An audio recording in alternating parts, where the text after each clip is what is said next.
Welcome to the Pan Am Podcast, brought to you by the Pan Am Museum in Garden City, New York.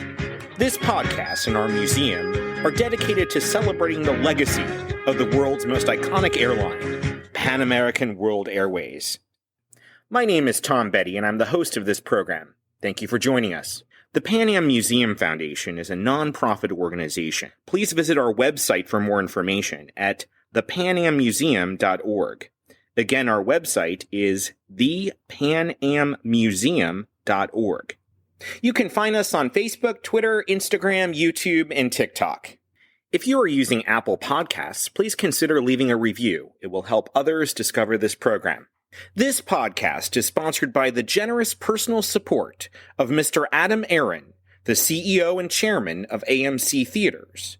He is also president of our sister organization, the Pan Am Historical Foundation. If you're not familiar with Pan Am, welcome. We are honored to have you here and for you to learn about what we're all about. If you already know of Pan Am, worked for or flown on the airline, or just love our history, it's good to be with you again. So with that, let's get this episode in the air, so to speak. Welcome aboard your Pan American Jet Clipper.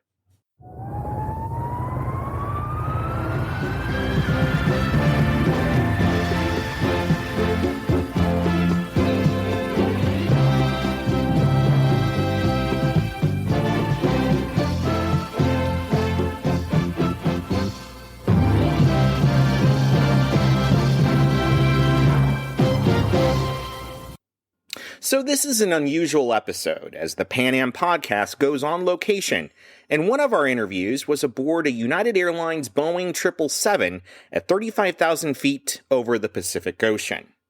In this episode, we'll hear from 3 veteran and active flight attendants, 2 of whom worked for Pan Am from 1977 to 1986.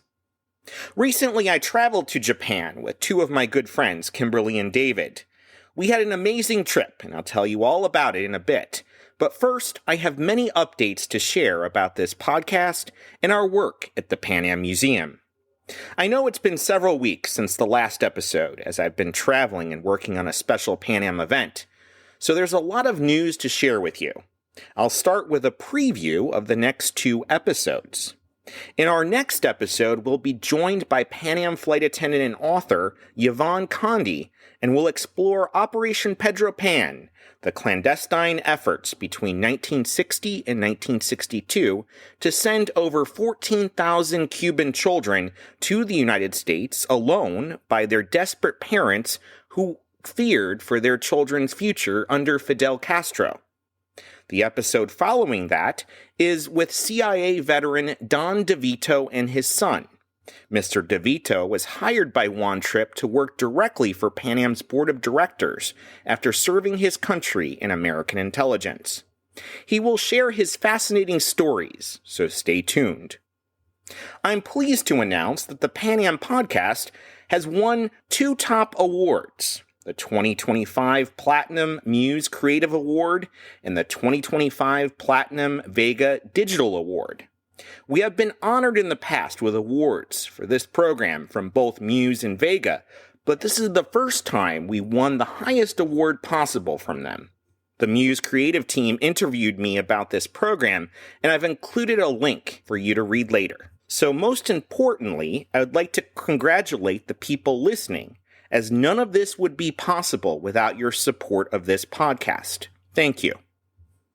On April 24th, 2025, I cut my trip to Japan short to attend an incredible event at the Pan Am Museum on Long Island, the 50th anniversary of Operation Babylift, the frantic evacuation ordered by U.S. President Gerald R. Ford of Vietnamese war orphans in the final days of Saigon in 1975.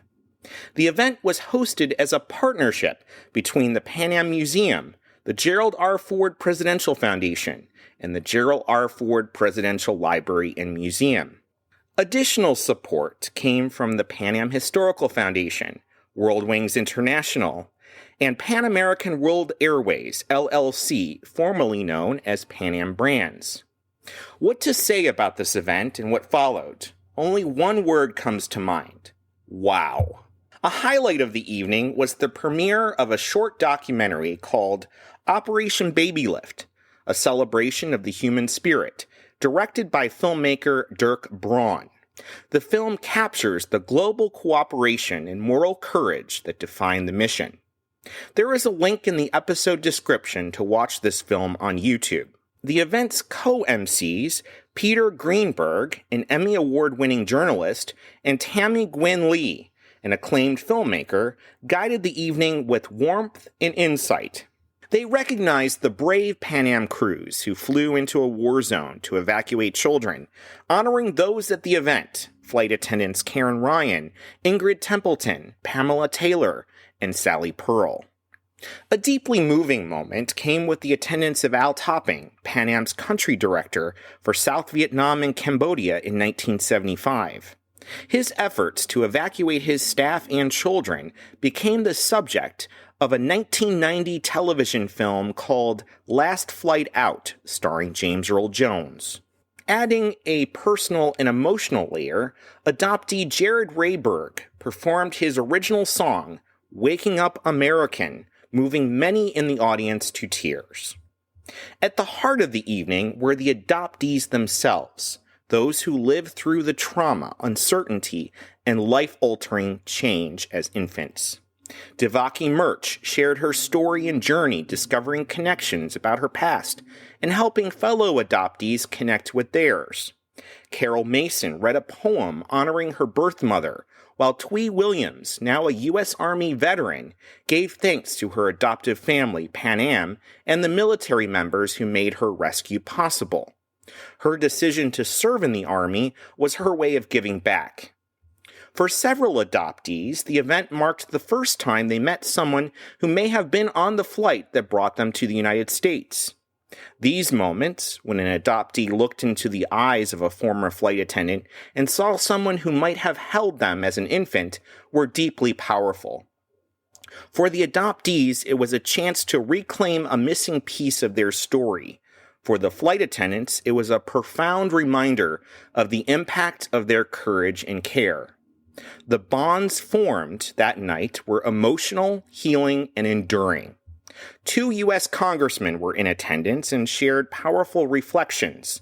U.S. Representative Mark Takano spoke of his family's immigrant journey and his advocacy for veterans, while U.S. Representative Derek Tran shared the harrowing story of his parents' escape from South Vietnam as boat people. Both first-generation Americans, they embodied the mission's lasting legacy. Trustees Mark Halsema and Karen Scrowcroft, representing the Gerald R. Ford Presidential Foundation, spoke with deep admiration for President Ford's decision to launch the airlift and the lasting impact of his leadership. Representatives from the adoption agencies that helped carry out the evacuation, Holt International, Friends of All Children, Friends of Children of Vietnam, and the Pearl S. Buck Foundation were also present. Their dedication ensured thousands of children found safety, love, and a future. The 50th anniversary of Operation Babylift was more than a celebration. It was a reaffirmation of the American spirit. It reminded us what's possible when compassion overcomes fear, when courage takes flight, and when people come together to serve others. Thanks to President Ford and Pan Am, thousands of children were given not just the gift of life, but the promise of hope. At the event, we got incredible media attention, including a special aired on ABC News' program 2020 the week after. Also the week after, I had the distinct honor of representing the Pan Am Museum at an event at the Gerald R. Ford Presidential Museum in Grand Rapids, Michigan, featuring President Ford's son, Steve, and adoptee Twee Williams. Our film was featured at this event as well. Speaking of our film, it is now being entered into almost 40 film festivals around the world, including Sundance and Cannes. Pan Am Museum board member Janice Faya sponsored the admission fees for our application to Sundance. Thank you. So stay tuned for updates on our social media channels. Another update about our YouTube channel, which has now over 20,000 active subscribers, over 300 videos, and 4.4 million total views. If you haven't already, check us out on YouTube and see Pan Am commercials, documentaries, training and corporate videos, and much more. It's the one-stop shop for everything about Pan Am. And the last piece of news to share with you is about coffee. There's a new, officially branded Pan Am coffee available from Expedition Roasters Coffee Company, and it's quite good. There are two kinds available: organic Guatemalan single origin, which is more of a medium roast, and Sumatra single origin from Indonesia, which is more of a dark roast. The packaging is beautiful and features the Pan Am logo and artwork in a vintage 1950s travel style. I'll include a link to purchase in the episode description. Now let me tell you a little bit about my trip to Japan before our interviews. In short, I've always been in love with Japanese history, culture, people, and food, and this trip did not disappoint. I traveled with my good friends David and Kimberly from Columbus, Ohio. David and I have been to Japan before, but this was Kimberly's first visit. We had an incredible time and visited many temples and shrines, Skytree and Tokyo Towers, and tasted delicious Japanese cuisine. Also, because the three of us are super nerds and members of the 501st Legion, we may have also planned this trip to attend an event called Star Wars Celebration, a 3-day convention featuring actors, producers, writers, and over 35,000 fans from around the world in attendance. So that was a ton of fun as well. Our first stop was a week in Tokyo, and then we went on to Osaka via bullet train. There were many favorite moments on our fantastic trip, but one in particular I wanted to share with you as it exemplifies the importance of travel and connecting with people. I had one evening to myself as my friends were go-karting in the streets of Tokyo. What I did, I recommend everyone do when visiting a foreign country, and that is to get out of your comfort zone and immerse yourself with the local culture with local people. I discovered an out-of-the-way sushi restaurant that was frequented by locals and where no one spoke English. I also suspected correctly that they rarely get foreign visitors. I opened the door and stood there for a few seconds assessing the scene. The place looked like it hadn't changed since 1950, which was exactly what I was looking for. It was a standard Japanese sushi restaurant with a wraparound bar, with the sushi chefs behind and a glass case in front. I was gestured to an open seat at the bar. Most of the patrons looked at me suspiciously but welcoming, and then spent a few moments observing everyone and was handed a menu, which of course was all in Japanese with no pictures. I pulled out my phone and typed a message to the sushi chef using the Translate app, saying hello and to bring me a variety of items that were his favorites. He also gestured to me if I wanted a beer, and of course I agreed. With patience and hand gestures, you can communicate with almost anyone if you put the effort into it and never forget to smile. A smile is a universal way to say hello and break the ice. Anyway, the beer arrived, and he started pointing to seafood items in front of me in the case. I gave him a thumbs up to salmon to begin, and he started making me some delicious sushi. I was seated next to a quiet gentleman at the sushi bar and exchanged glances from time to time. What I was really doing is observing what he was eating in case I had to point to it. Soon after, the chef gave me a big piece of fish, and I struggled a bit with my chopsticks. The gentleman to my side tapped me on the shoulder and passed me his phone. His screen also had the translator app opened with a message. He said to just use my hands and not to worry, as using one's hands to eat is acceptable in Japanese culture. This was the start of a conversation for the next couple of hours, passing our phones back and forth. We chatted about many things, including sharing info about where we came from and what work we do in our careers, to politics in Japan and America. He's a nurse and moved to Tokyo after the disastrous earthquake of 2011, which he referred to as the Great Earthquake. He shared with me the heartbreaking story of how his grandparents were swept away out to sea by the tsunami, never to be seen again. We also talked about lighthearted things such as anime and, of course, Star Wars, which he loves. All of this conversation was happening as he was ordering more and more sake and Japanese beer, which, for the record, I'm more of a lightweight when it comes to alcohol, and it doesn't take me very much to get drunk. At one point, he proudly proclaimed that Japanese people love to drink, and I promptly said that I thought my British friends were heavy drinkers, but I'm thinking the Japanese might hold the title. All kidding aside, I had a wonderful evening, which concluded with a shot of sake with my new friend and the sushi chefs. The last parting message from the sushi chefs was that they didn't know how fun Americans could be. I said my goodbyes to my friends, took a few moments to stand and balance, and then stumbled back to my hotel and promptly went to bed. I don't think I've been this drunk since visiting my friends in London. It was a great experience, and I'm pleased to share it with you, even though it's a little off the topic of Pan Am. So let's now talk about our interview guests of this episode. One of the things I do when I travel internationally is that I buy a box of chocolates for my flight crew and include in the bag a brochure about the Pan Am Museum, a QR code to listen to this program, and my business card. Many people in the aviation business do not know about our museum or podcast, and what better way to promote by giving them a sweet treat to show appreciation for their work and an opportunity for them to talk to me about Pan Am. Our flight to Japan was on United Airlines from Houston to Tokyo. On this trip, I brought some Columbus treats for the flight crew, which were chocolate and peanut butter Buckeyes. Much to my surprise, the chief purser on our plane, Charlie, was an avid fan and listener of the Pan Am podcast. He came back to my seat a few times to chat, and it was very lovely. Charlie has been a flight attendant since 1979, and we'll hear his interview a bit later.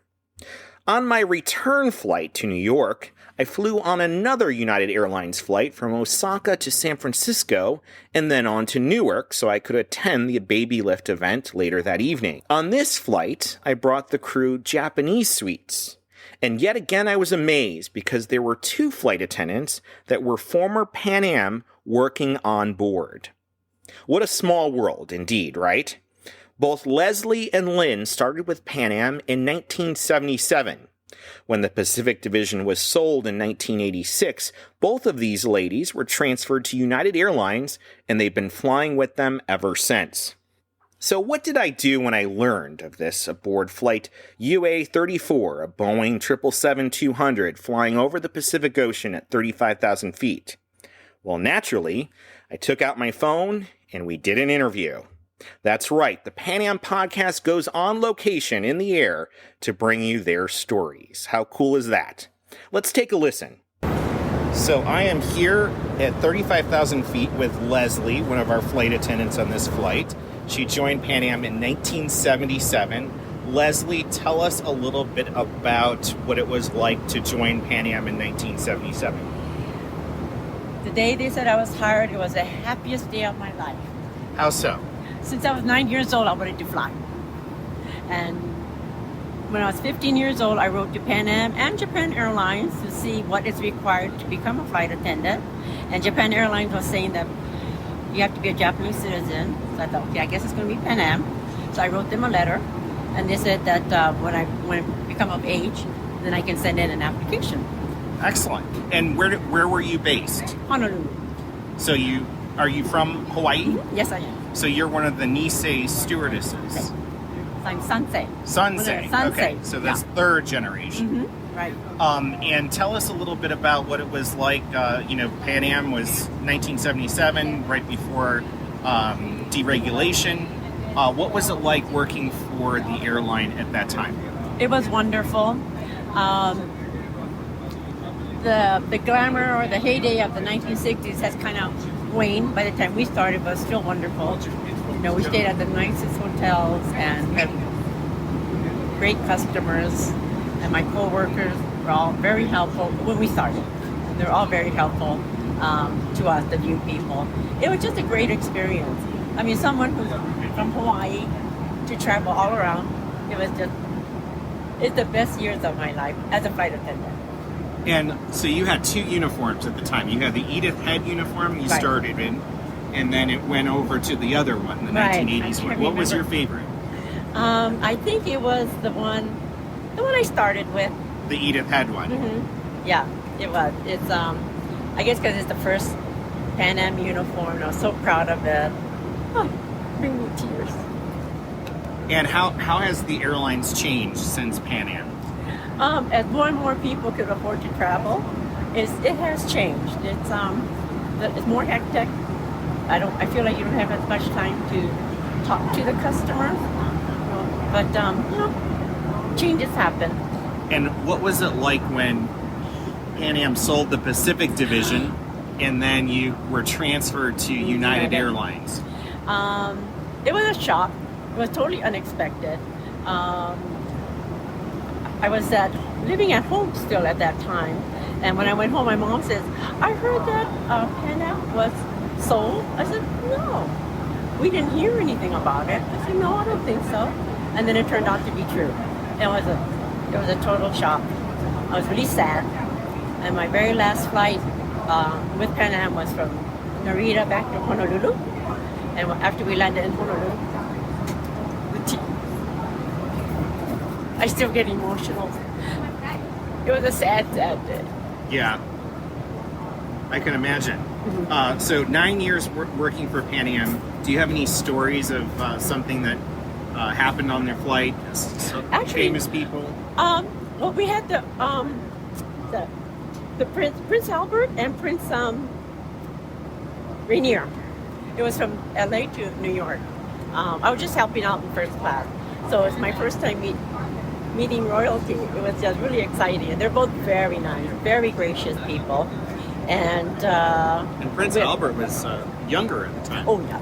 Oh yeah. This was still like I think in the 70s.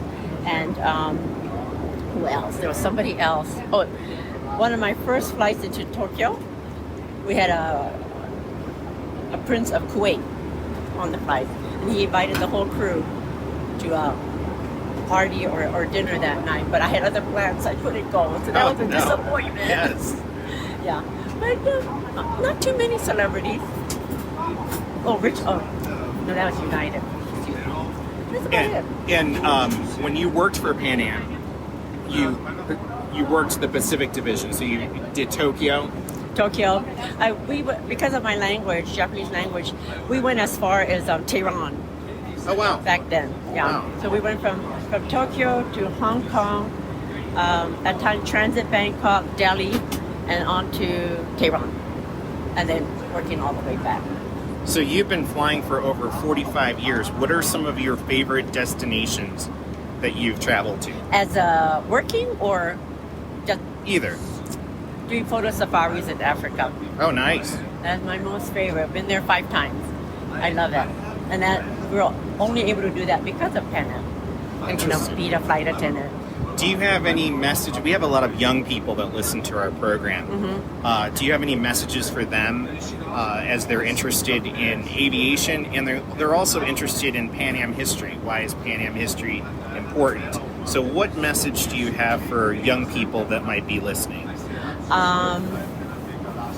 To go back and look at the history of Pan Am, not just Pan Am, but other airlines, and if they really love to travel, this is a great job to have, not only as a flight attendant, but if you want to be a pilot, just hang in there, study, and pursue your career if it's the airline. It's a great, great job to have. And why should travel be important to people? Oh, it expands your horizon. You learn so much about the different cultures and customs of the different country. I think it just makes you a better person, more acceptable of other people, more tolerant of the different customs, of the different countries that you go to, and the people we meet on the airplane. It's just been such an eye-opener for me over the years. Even now, I still learn things from my customers, and that's pretty exciting. It's still pretty exciting. Do you have a message for any of your former Pan Am people that you worked with that might be listening? I said, I miss you guys. I miss everybody. Would love to see some of my friends that I haven't seen in ages, but I don't know. maybe I should try to join the Pan Am. World Wings. Yes, World Wings. And you have to come to the museum in New York. There's a museum in New York. Yeah. I didn't know that. Oh. Yeah, definitely. And listen to the podcast. Oh, yes. Oh, I don't know what happened to her. Maybe Lynn has that. Your podcast. Okay. Yeah. How long have you been doing? 4 years. Okay. Is it okay if I ask you about it? Yeah, sure. What got you interested in this? It's a long story, but when I was 12, I was on a Pan Am flight in 1991, and they put me up on the upper deck of a 747. Oh. And that's when my love of Pan Am began. Oh, that's nice. That's really nice to hear. Okay. So then over the years you've looked back at Pan Am's history and Yeah. So I've always loved Pan Am stuff. I've always collected Pan Am stuff. And then during the pandemic, my friend's like, you should write this up and post it somewhere. And it went viral. Did it really? And then all these Pan Am people started contacting me. And then the museum, I'm a historian, so the museum said, well, we need your help. Why don't you come, volunteer for us? So that's kind of how this got started. Oh, wow. So That's it's kind of cool. interesting, yeah. Yeah. Oh, my goodness. It's so nice to see somebody who you didn't really have any connection to Pan Am, like a family member or, your parents or somebody, but that you worked for. You would be too young. Yeah, I was work too for young, Pan Am. yes. I would have been a very, very junior employee. Oh. But I have to say, as long as I've been with United, it's great, but my heart is still with me. Your heart is always blue, right? That's great. So, yes, for you. Oh, thank you very much. So, Leslie, thank you very much for your time. We're on approach to San Francisco. But thank you very much for sharing your stories. Okay, well, you too. And I really appreciate it. My pleasure. My pleasure. Thank you. Yeah, that's what Thank you so much for the watching. Thank you. Yeah, thank you for the desserts. You're welcome. Yes. Can I ask you a couple questions? Yes. All right, so I'm here with Lynn. She is the other Pan Am flight attendant that is on this flight from Osaka to San Francisco. Lynn, when did you start with Pan Am? I started flying in April 18, 1977. So your anniversary was just... Yes, just recently. Just recently. And I've been flying all my adult life. And why did you want to fly? I just got asked to go for an interview. And I wasn't aware that it was such a big deal. I was so young at the time. And where were you based? Where did you live? I lived in Honolulu, Hawaii, and I got based in Honolulu as well. We had a training center there, and it was a fun time. And what was it like when you applied for Pan Am and you got the job? So we flew on 707s at the time, single aisle plane, and we were used to handing out trays by hand, offering drinks individually, and then eventually the 747s came, and with Pan Am we had no bar carts, no meal carts, so we would hand out beverages and meals one by one to the passengers, and there was like 430 people we were handing out trays and drinks to. What are some of your favorite memories? Any famous people on your flights with Pan Am? Yes. I had Dolly Parton and her mother. She sat in 1A and B, and she was such a gracious woman. She folded her blankets and put them back into the overhead bins. It was really nice. There was Elizabeth Taylor, and I was passing her face to face and noticed her violet blue eyes. She was so beautiful. She was really, really nice lady as well. Yeah, I had Carlos Santana. My girlfriend had Rod Stewart. He was really nice too. She got to take photos with him. I had Seiji Ozawa, and we had a dining service in the upper deck of the 747, which we would set out like a restaurant. Tables, we would set out the dining silverware and flowers and glassware, crystalware, everything. We'd set it out individually, and then we would invite our customers to come upstairs and sit down and have dinner as if they were in a real restaurant. That was really nice. I also had, what is his name? Jerry Lewis. He was really nice. He was fun. Yes. Did you ever take your family on any trips? Any memorable yes. trips? So we had the true first class at the time. So I took my family. We went around the world. Went to Rome, Frankfurt, Venice, Paris, London, and we did a lot of Asia trips. Went to Singapore and also Guam, Manila, Japan, several cities in Japan, Hong Kong. And it was nice then we could sit in first class. And we actually had, we didn't have to worry about competing with other standby passengers. So it was a treat. What was it like when Pan Am sold the Pacific Division and you were transferred to United Airlines? Yes, so at the time the pilots and I believe maybe the mechanics were on a strike. So we were all we were not flying. So we decided to go to Europe. So we were in Europe. One day we were reading the newspaper. It says United buys Pan Am Pacific routes, and so we decided, I think we better go back home, find out what's going on. And then it was very sad. It was a very sad time. Do you have any message? We need to get going because of our descent into San Francisco. Do you have any message for your former colleagues at Pan Am that might be listening? Yes, I miss you all very much. We had such a wonderful, memorable time. It can never be reproduced again at the time that we had, and just hope everyone is doing well and health-wise doing well, health-wise. Miss you all, and we have a lot of fond memories. Mahalo and aloha domo arigatou gozaimashita for all the memories. Well, thank you very much, Lynn. Thank you. It was this nice has been talking great. to you. I've been very happy on your flight, and it's great meeting you. Thank you. Nice to meet you too. Thank you for all your gifts. Thank you. Bye-bye. Again, thank you to flight attendants Leslie and Lynn for taking the time to chat with me and their excellent onboard service. I'm so disappointed that I didn't think to interview United purser Charlie in the air on my inbound flight to Japan, but he was kind enough to chat with me later when we were both stateside. Let's take a listen to his story. Well, it's a pleasure to welcome you to the Pan Am podcast, Charlie. You and I met on a flight from Houston to Tokyo. Why don't we start there and tell us about that flight and how we met? Hi, Tom. Good to talk to you again.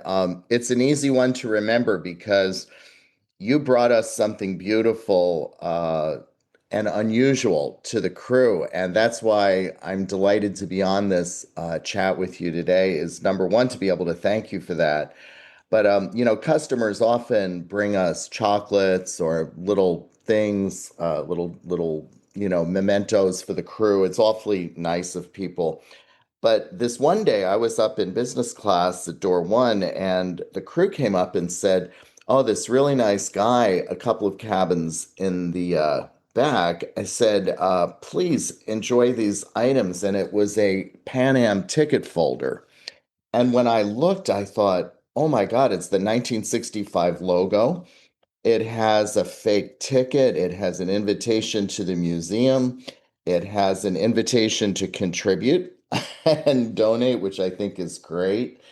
And I thought, I've died and gone to heaven. This is amazing. And we were so busy up there, I didn't get to see you until after the service. And when I did, I was entranced and thinking, I got to meet the person who brought us a Pan Am ticket folder full of beautiful things. And they're in front of me right now as I look, and they're really vintage and really nice. So let me say thank you and tell you how creative it was. And You found the right person because I flew Pan Am in 1965 for the first time on a 707 on flight 219 from New York JFK to Antigua Coolidge Field in the Caribbean on my way to Montserrat. That began my love of aviation. Oh, cool. I like to take those on my trips because it's a great promotional piece for all the work that we're doing in our YouTube channel. It's just a great thing to hand out to people in aviation. So brings me great joy to hear that you loved those items. Absolutely. I recommend it because among senior crews, there's always someone that's going to find that the best thing they've ever gotten on a plane. And I would rank it right up there. Two Pan Am stewardesses once brought us pate and cheese on a Paris to Houston flight. And while everyone else was bringing chocolates, I said, boy, they always outdo everybody. And even in retirement, pate and cheese from Paris was the perfect gift too. But I'll put yours right next to it because I can't eat it. Oh, there you go. So let's talk a little bit about your career. You've been in aviation for the last 45 years. You started when you were 5 years old, right? Yes, four. They were hiring at four back in the day. Yeah. Let's start in the beginning. You started, I believe, in 1979, right after deregulation. Take us back. Yeah, well, I was in college for travel, transportation, and tourism at Niagara University. And the way it was done then is you took applications, paper ones, and you typed them nicely, very carefully in the typewriter. And you tended to put them all in the mail on one day and hope for the best. And that's what I did in January of 79, because then the airlines would hire you if you were in college as long as you were going to graduate at the end of that semester. So they would actually make the commitment to you within that 6 month time frame. So I applied to United, American, Delta, TWA, Braniff, Eastern, Pan Am, somebody else. And I was hired by United American Northwest and rejected by Pan Am, my biggest disappointment in my early adult life with languages even, and didn't make it with Eastern or Braniff. We talked about that on the flight, that was just a really bad time for Pan Am in 1979 because they were in the process of buying national airlines and they were furloughing current employees in preparation for that purchase. So it was just bad timing for you, unfortunately. But that was kind of cool that you and I kind of talked about it, and I knew exactly, what the problem was. Yes, and I can say this is why the work you do affects people because for my entire career, I thought, was I 2 pounds overweight? Did they see me at 5'9" instead of 5'10"? What was it? Because I made it all the way to the final, and in the third, you usually got rubber stamped in. And you were able to explain to me what I think it was Ed Acker was, no, Sewell. It was Sewell. William Sewell. Sewell, Sewell. yes. You were explaining to me how he had changed the focus to national. And here's why understanding history, here's why foundations like yours and the Pan Am Foundation in general are meaningful because you were able to rewrite my script in my mind of what happened because in understanding the history, I understood what was going on when I walked into 240 Park Avenue for that third interview that day. And please keep up the good work because this is why the work you do in the foundations, it actually really helps people that live through different times. And I hope you continue that work. I appreciate that very much. Let's go back to your first airlines. Yes. So of those airlines, I wound up going with United. I loved their interview process. It was the most rigorous. I was hired at JFK. And deregulation of the American airline industry was October of 78.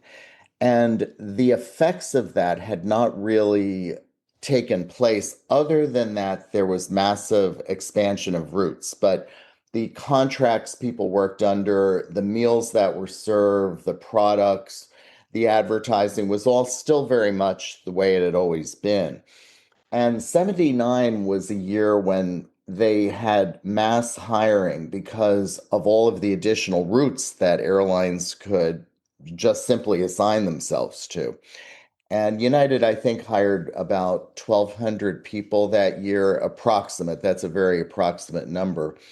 And I was all set to go with a July 2nd hiring date, but on my college graduation weekend, which was May 25th, 1979, there was a terrible DC-10 crash in Chicago, American 191. And remember, I got hired by United, American, and Northwest, and guess what? Those were the three airlines in America that flew DC-10s. So, in other words, the three DC-10 carriers I was successful with, and therefore not going anywhere soon because it was a 6-week grounding. So my recruiter called me and said, hang in there, just get any kind of job. If you have to wash windows, what we really want to see is some kind of employment, and your class date is there. We just don't know when it'll begin. So very quickly, it was a 6-month delay, and I finally walked into the United Training Center August 20th of 1979 at 157 pounds. I won't tell you what I am today, but it was a time of weight checks and skinniness and fitted uniforms, and it was a very different time. Still the old way before the effects of deregulation.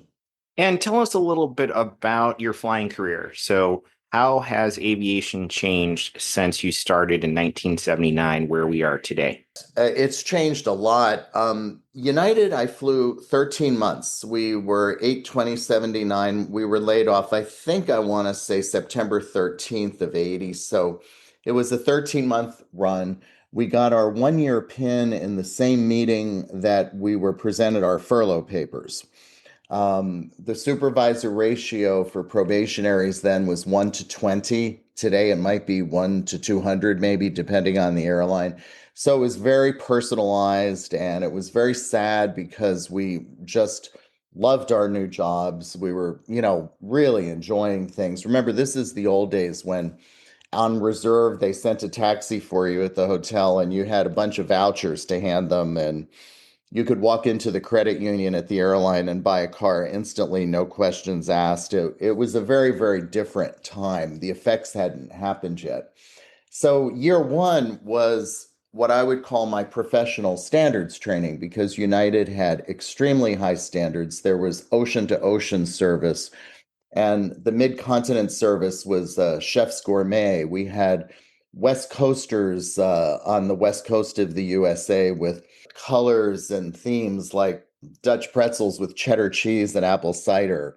And then we would have Cioppino coming out of San Francisco, and Seafood Newburgh, and, regional kitchens. United had kitchens. Interesting. All of the hubs. United was known for the best food because they went a route back in their formation of having their own kitchens and their own executive chefs. Very interesting. And at the time, United's kitchens were in all the major hubs, and the food was really exceptional. The 3-hour mark was where it became great, and it was a very cut and dry. Like under 3 hours, if you serve roast beef and string beans and mashed potatoes, they might look a little green from whatever was keeping it preserved. But once you pass that 3-hour mark, like Chicago, LA, all the transcontinentals, and especially United's corner of the world, which was Hawaii, you really had some amazing food. It was incredible. So that was year one, professional standards, learning how to carve roast, proper pouring techniques, on and on and on, the way it was done. And people were dressed. My first movie stars in the first month were Tony Randall and his wife, his first wife. And, Marlo Thomas, Chicago to LA, I think she was going to see Phil Donahue, or coming from that. That's when the stars flew commercial. And it was always very exciting. The LA Washington, D.C. flight was always very interesting. I was based in Los Angeles. And the Washington, D.C. flights, those flight attendants that were based there knew all the politicians. They knew their congressmen and their senators. And We had 44 seats on the DC-10 that flew ocean to ocean service between LA and Washington. And I often was in the front as purser or first class. It was 50-50 because I was the most junior and it depended on what that crew wanted. I was either always in the front or always in the back, almost a 50-50 split. And often having to do the lead purser position because nobody wanted to do it. And I remember we had Bob Woodward and the guy the guy who from Nixon's team. I'm forgetting his name. Charles Olson. Yeah, Colson, Chuck Colson. Yes, that's it. We had Chuck Colson and Bob Woodward on each side of the DC-10, and Well, that was awkward. oh yes, and we couldn't wait to see if they would speak to each other.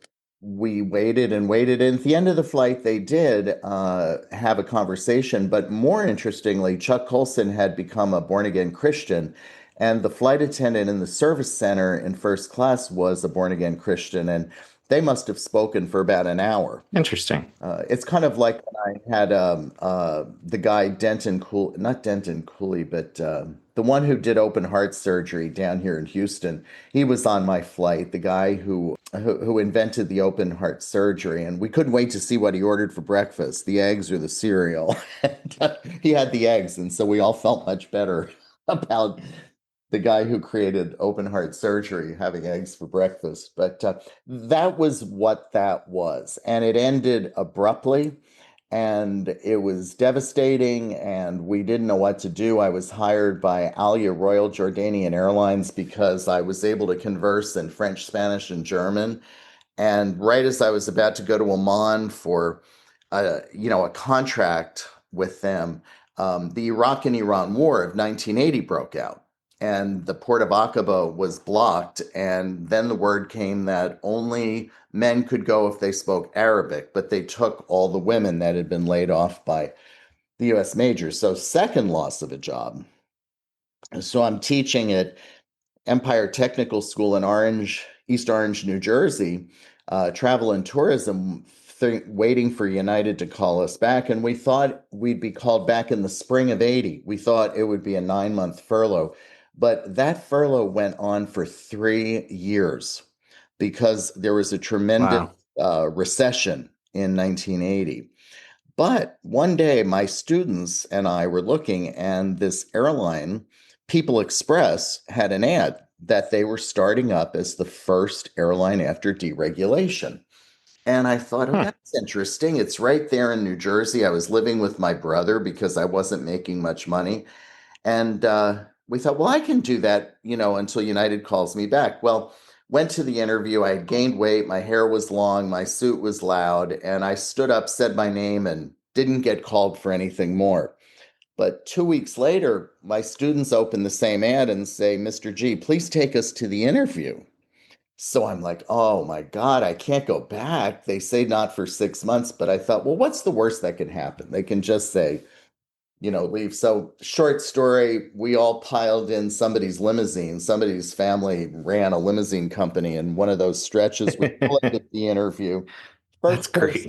Yeah, it was great. We piled out of there. It was like something out of a sitcom. And the first person I saw when I walked in was the guy I had asked a question of 2 weeks earlier. So I thought, I already know I'm not getting this. They already know I was just here. So I relaxed and I laughed. And when we did our group, they put my students and I together, 6 of them and me. They must have been up to something, wondering what this all was. And I was, featuring my students and directing attention to them and cutting jokes and laughing. Well, I got a call that night that said, can you start Monday morning, May 18th of 1981? Oh, wow. And I said, sure. I went through like 3 processes very, very quickly. I built an airline from scratch for 7 years until it had been purchased by Texas Air in 1986-87. And what was great about that is you could do anything you wanted because there was simply no one in front of you. My training career started with a life jacket. We leased 2 737-200s from CP Air at the time, Canadian Pacific. and they had life jackets, whereas our Lufthansa 737-100s did not. And somebody said, "You like training, right?" And I said, "Yeah." And they said, "Okay, you get in there, show them this video, get everybody to sign the docket, and make sure they put it on, and make sure you get everybody done in 2 weeks." And I said, "Alrighty then." And that was the beginning of a very, very long and exciting career of both flying and training. And that airline was bought by Texas Air in 86, which brought us to Continental, which at the time was not doing well. They had had a bankruptcy in 83, so we were not happy about that. But I was 30 years old, and because they had had a bankruptcy, they had very, very young crews.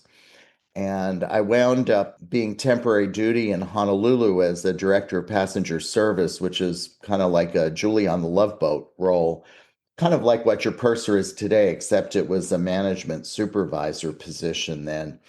And I was going back and forth between Newark and Honolulu, either teaching or flying. And, we were people in our 20s and early 30s flying South Pacific routes that were extremely glamorous. And it was really one of the great times.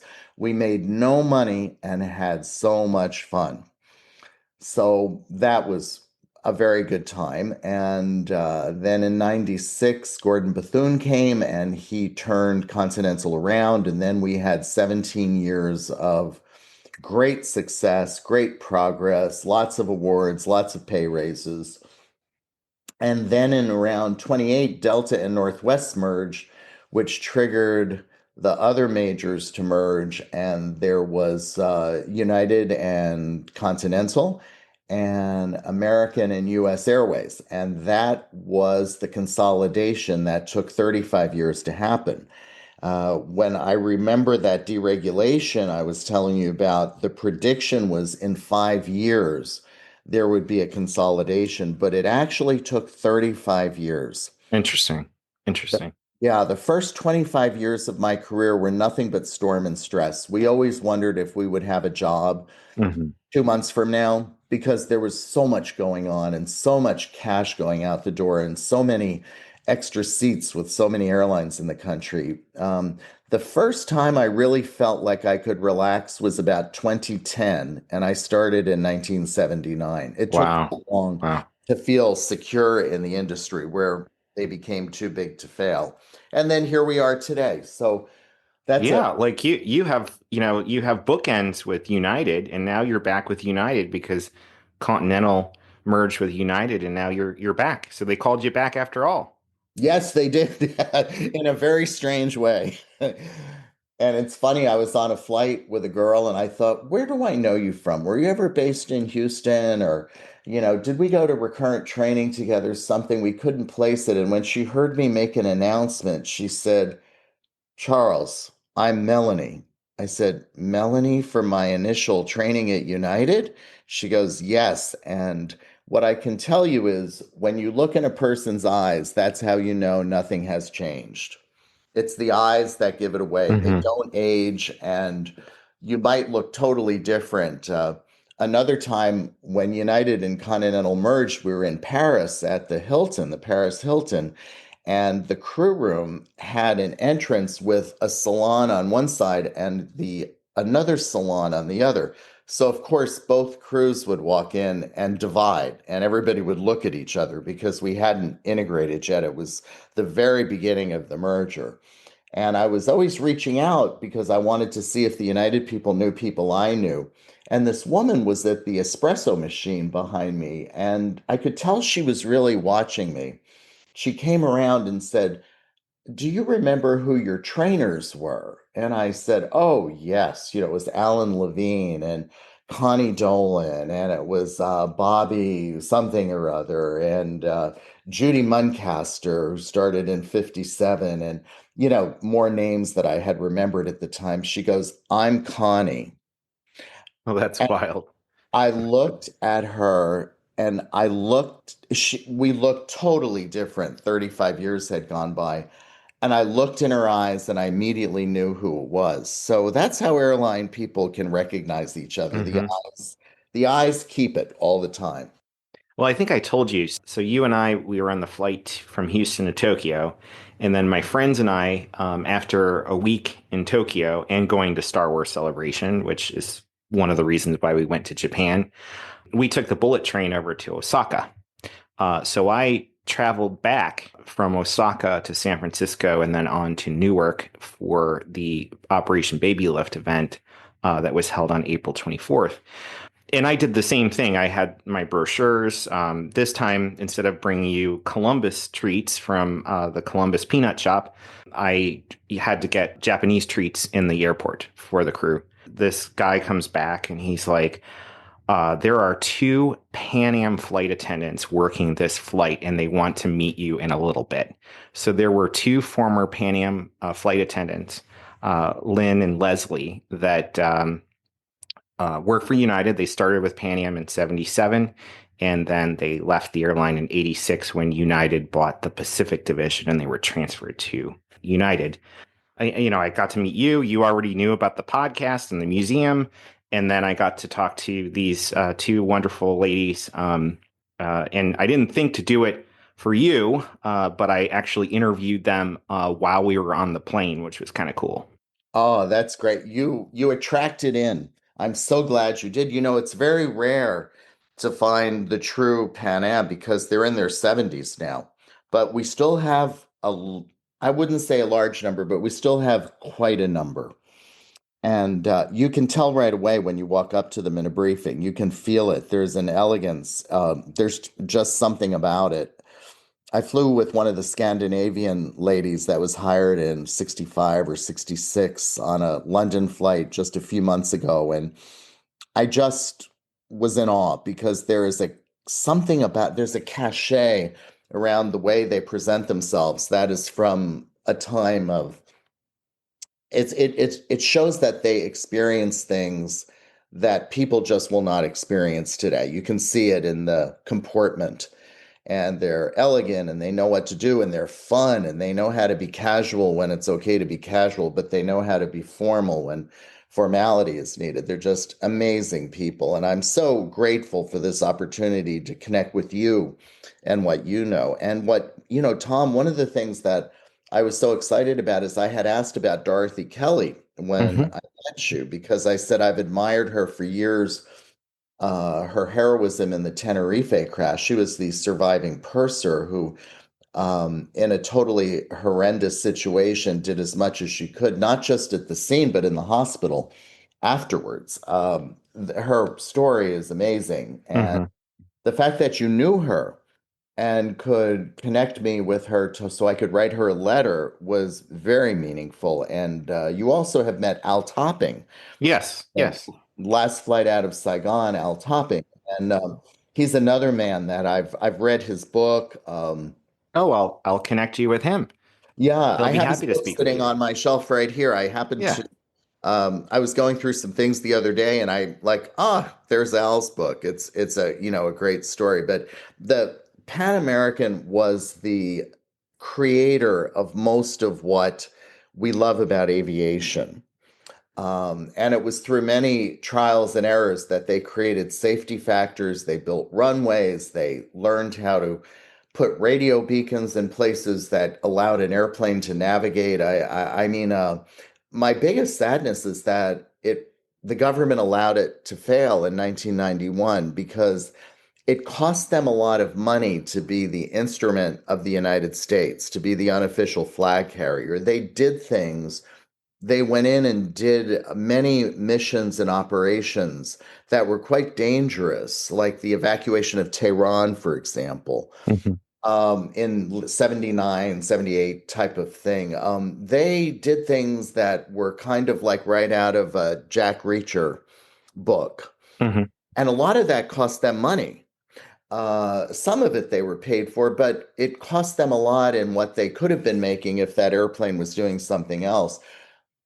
So they were kind of our instrument and our chosen flag carrier unofficially, but then when they needed it, it didn't go. And I know that always goes two ways. That's not just the government. It's the management. They were top heavy. We know that.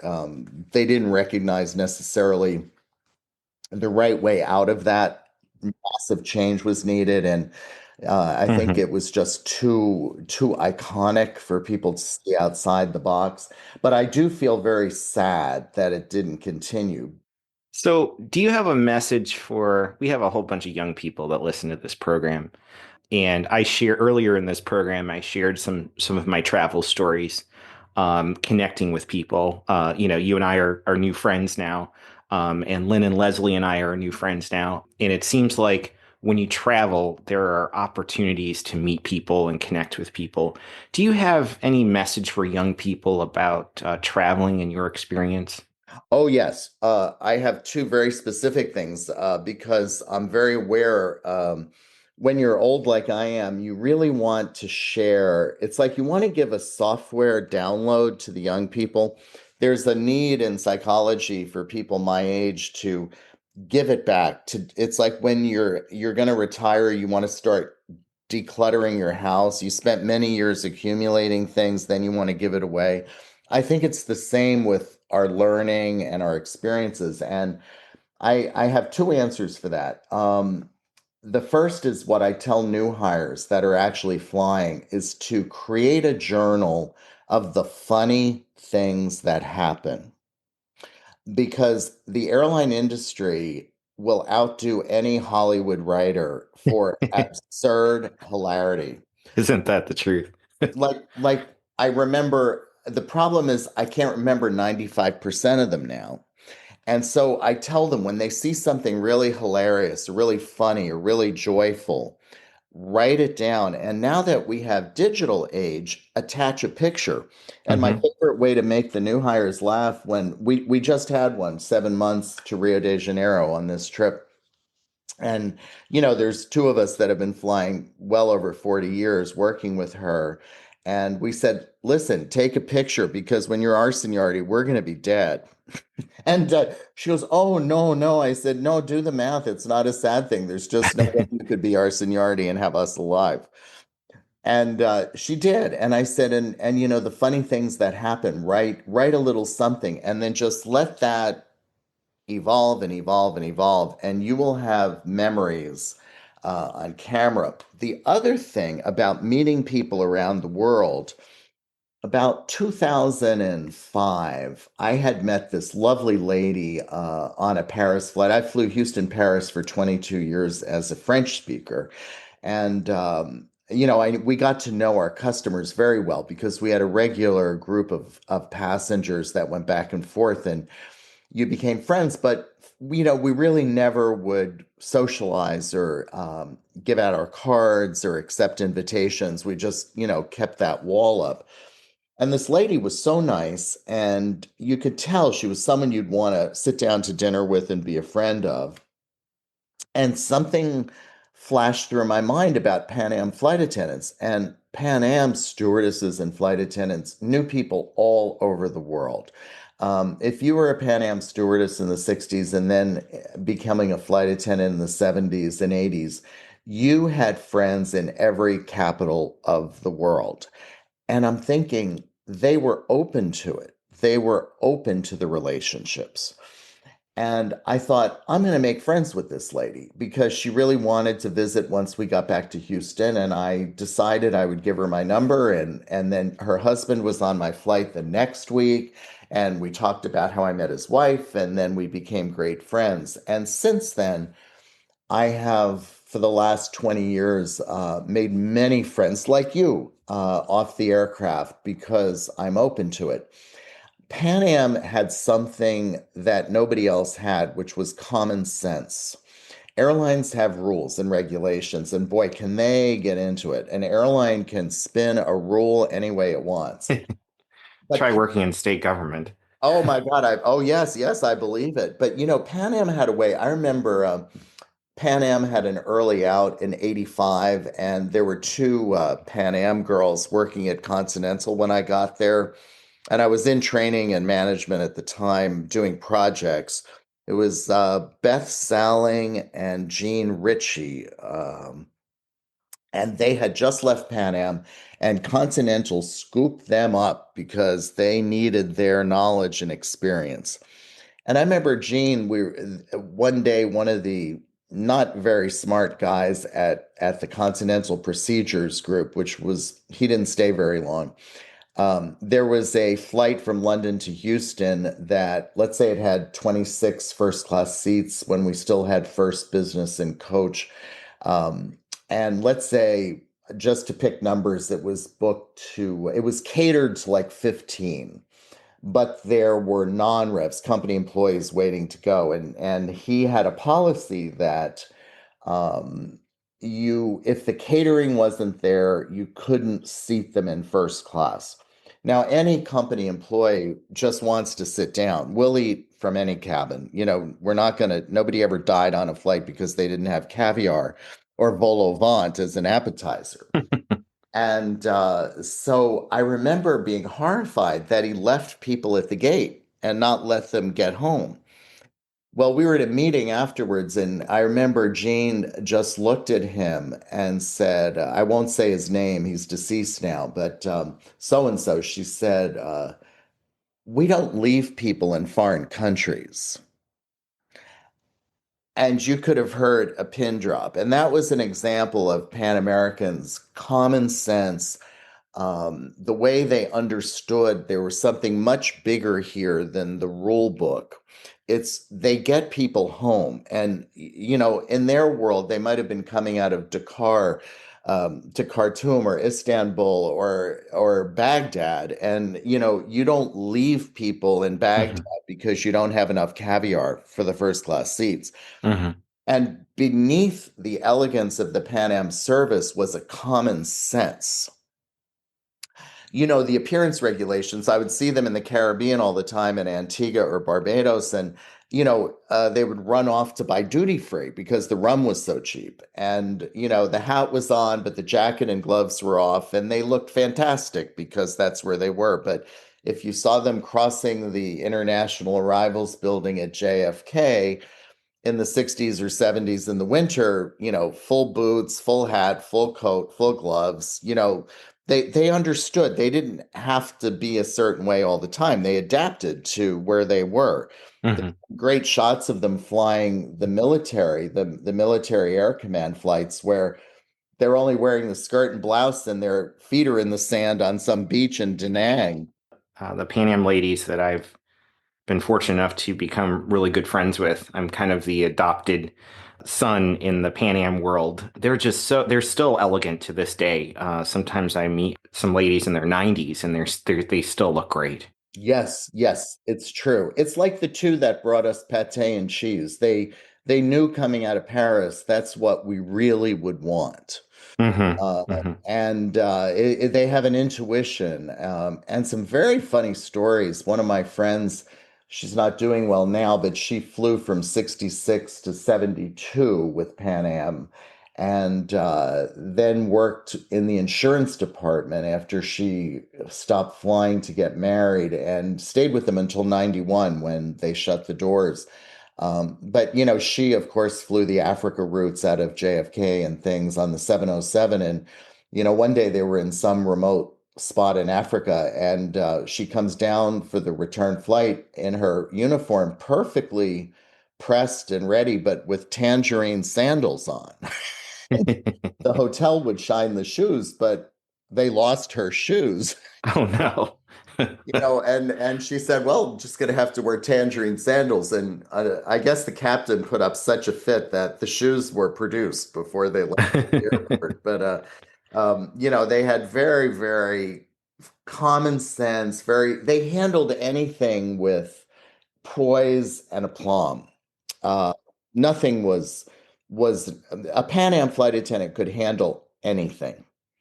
There's nothing that would thwart them. They simply knew they trusted themselves. And I think to new people and young people, the secret sauce between a senior flight attendant and a very new flight attendant is that the senior flight attendants trust themselves.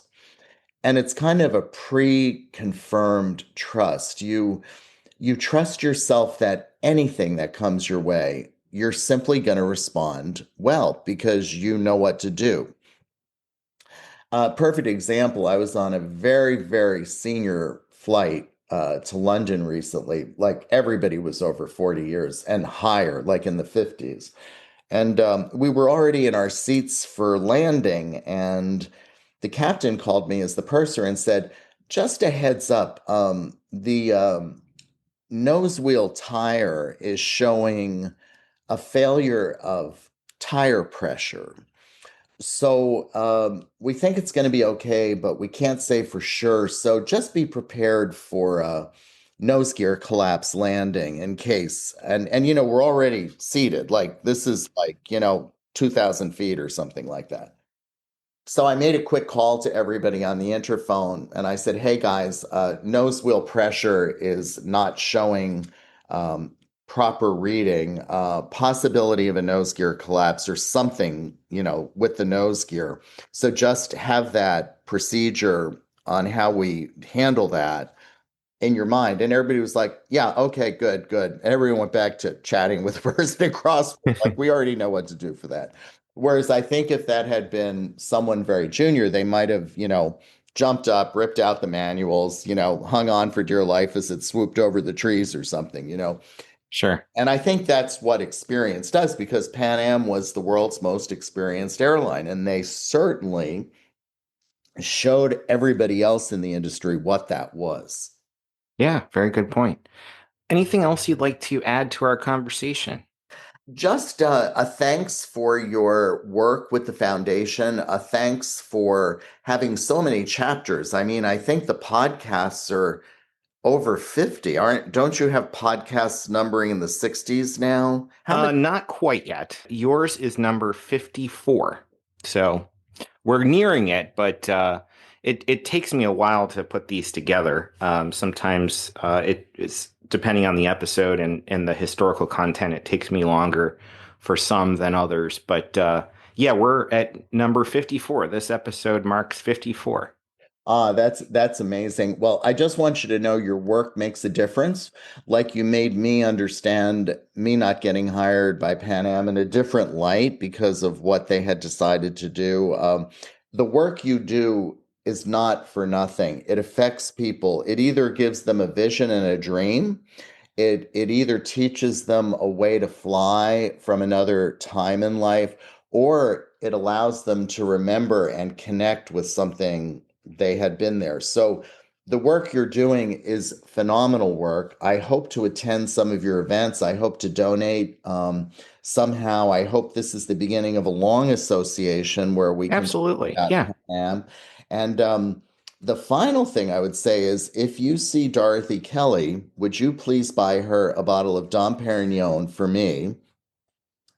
And would you just let me know what the price was? And I'll send you something on Zelle or Venmo, because I've wanted to buy Dorothy or Al Topping a bottle of champagne for many years out of just sheer admiration for what they accomplished, because they sure deserve it. I would love to celebrate both of them with a glass, no, not a glass, a bottle of Dom Perignon, which was Pan's signature champagne. Yeah, I think that can be arranged as long as they share with us, right?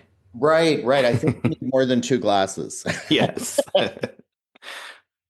I think I can arrange that, and I will connect you with both of them. Yeah, I can't thank you enough for your time, and it was a pleasure being your passenger. Your crew treated me very well. I get it. And by the way, you were very first class. It doesn't matter where you sit. A first class passenger is something they bring on board with them. It's not what seat number they have. And you were very first class. Thank you. And I was very, very fortunate to meet your crew. And some of your crew didn't know about the podcast, and I'm sure you told them after I left, and it was just great. And we had a female captain, which was really cool. Yes, absolutely. They're amazing. The female captains were very rare when I started. There might have been a handful. And now United has the most females in the flight deck. I believe we're the number one of airlines worldwide for accomplished females that have made it to captain. Awesome.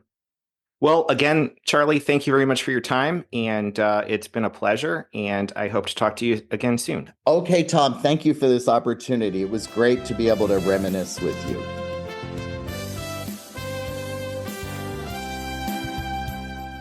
Pan Am was a pioneer in air travel and still stands as one of the most iconic and innovative airlines in aviation history. That legacy lives on at the Pan Am Museum in Garden City, New York, where you can explore the rich history of the aircrafts and individuals at the heart of the company known as the world's most experienced airline. For more information about the Pan Am Museum, check out our website at www.thepanammuseum.org. You can also find us on Facebook, Twitter, Instagram, YouTube, and TikTok. As was once a tagline in one of our commercials, we would greatly appreciate your support to help the Pan Am Museum continue making the going great. You can also support the museum by shopping on our online store for all things Pan Am, accessories, apparel, jewelry, books, models, and posters. We want to hear from you. If you have a question for us or want to share your story, our email address is podcast@thepanammuseum.org. As flight crews once said to passengers departing for their destinations around the world, thank you for flying, Pan Am.